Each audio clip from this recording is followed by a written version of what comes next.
Em relação a comportamento organizacional, vamos começar o nosso treinamento. O tema é adaptação de novos funcionários na empresa em cargos de supervisão.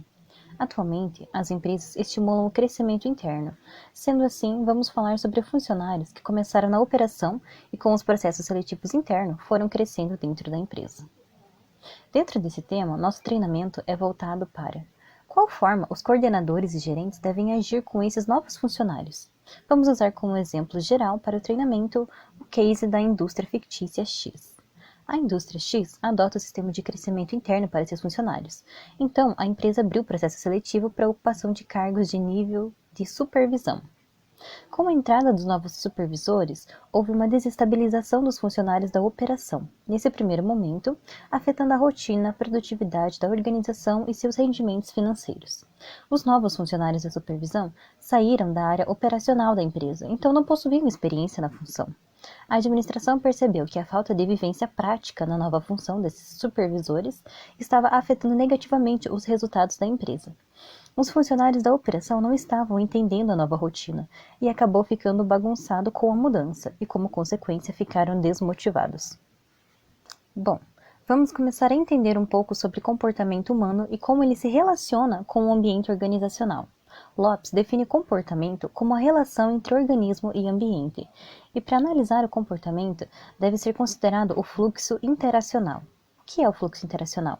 É a relação entre o sujeito e o ambiente. E nele, Lopes divide em evento comportamental, estado comportamental e processo comportamental. O evento comportamental é a resposta do organismo em frente a algum evento ocorrido no ambiente. Aplicando ao case, vamos ver quais atitudes os novos supervisores vão ter para solucionar os problemas no dia a dia. O estado comportamental fala sobre a probabilidade de determinado comportamento ser emitido por um organismo em frente a determinada situação. Ou seja, qual a probabilidade desses funcionários acertarem ou não nas decisões. E, por último, o processo comportamental, que é entendido como a mudança que ocorre no comportamento.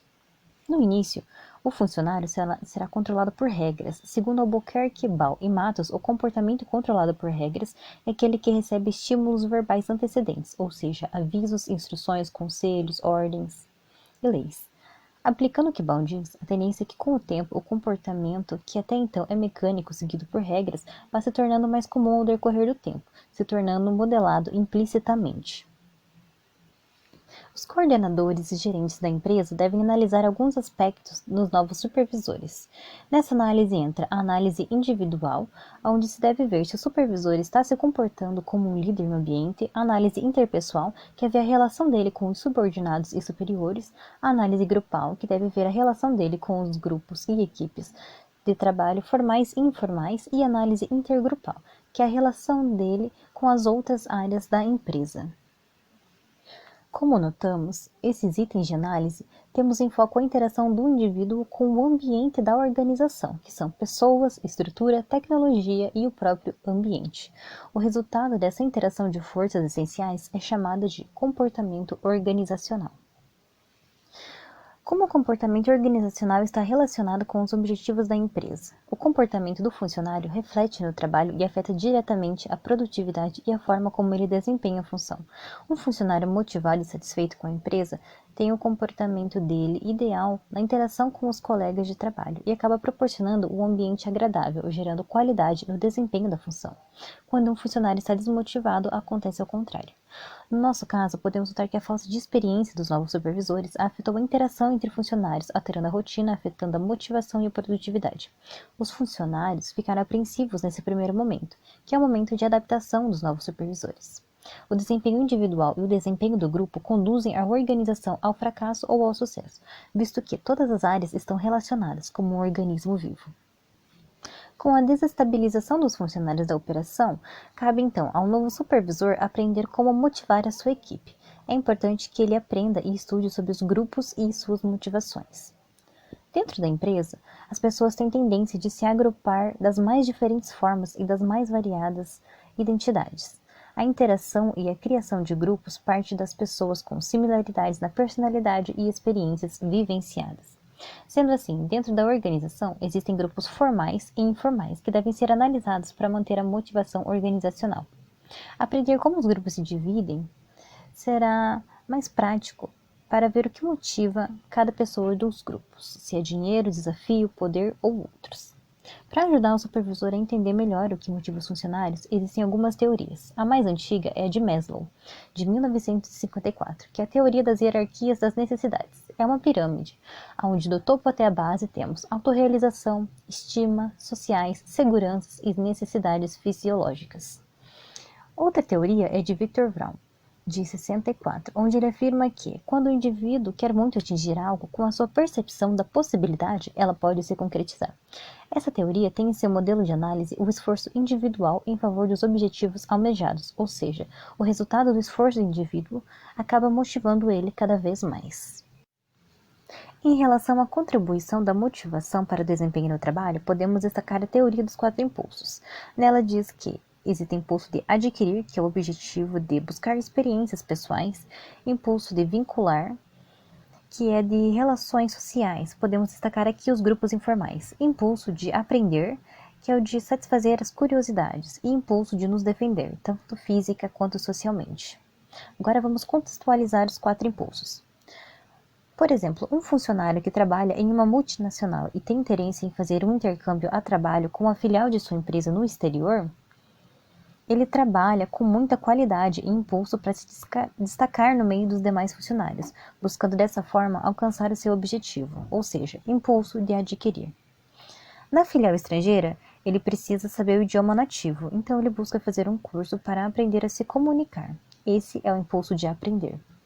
Quando ele consegue fazer o intercâmbio e retorna para a filial de origem em seu país, ele tende a se relacionar com pessoas que passaram pela mesma experiência. Esse é o impulso de se vincular. Após isso, ele provavelmente terá a atenção dos funcionários que estão em cargos mais altos na organização. Com isso, ele passará a ter impulso de defender-se socialmente. Agora que vimos sobre os mais diferentes grupos dentro de uma organização e suas motivações, vamos falar sobre a formação das equipes dentro da organização. Baseado no livro Comportamento Organizacional de McShane e Valgrenal, sobre as equipes, de forma geral, quanto mais uma pessoa está conectada ao grupo, mais ela se sente motivada a não ter atitudes negativas para prejudicar a equipe, porque ela gosta de ser membro dela. O nome disso é coesão da equipe, que é um sinal de que ela está indo pelo caminho correto. Outro sinal de que a equipe está coesa é quando, ao realizar um objetivo, a equipe fica orgulhosa pela conquista. A maioria das equipes bem-sucedidas tende a ter os seguintes aspectos: semelhança entre os membros, tamanho ideal da equipe, ou seja, apenas as pessoas necessárias, uma boa interação entre membros, sucesso em projetos e bons resultados com concorrências e desafios externos. As equipes têm um propósito dentro das empresas, então a eficiência é medida pela realização do propósito. Por exemplo, uma empresa precisa de um setor responsável por cuidar do relacionamento com clientes, desde agendar entregas de produto até receber reclamações sobre produtos defeituosos. Com isso, é criada uma equipe.